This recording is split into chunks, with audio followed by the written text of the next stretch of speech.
face of the German paddler, 1:10.32. So she's in 5th.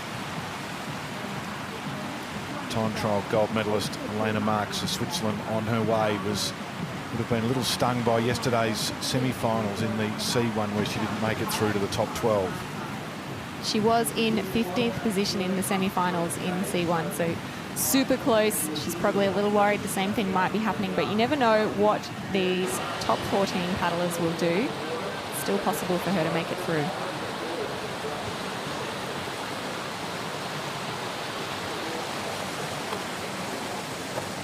So it's still Mylan Chirow who leads. She was the 3rd paddler down.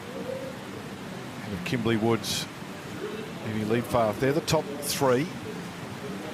Got a big group all the way down to Gliskova in 7th. There's 1, 2, 3, 4 of them that are in the 4s. In fact, between 4.54 and 4.9. So there's a logjam there for spots. Lilik's at the top of that list. Alena Marx, our time trial world champion, the first ever. Clearly has the speed, but she is down on the split, unfortunately.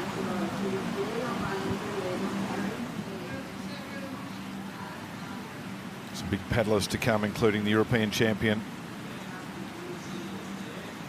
Ricarda Funk. So the Tokyo gold medalist. Australian Naomi Fox. Gabriela Satkova's had a good tournament so far. She's still to come. The French pair of Vuitton, Prigent, and Marx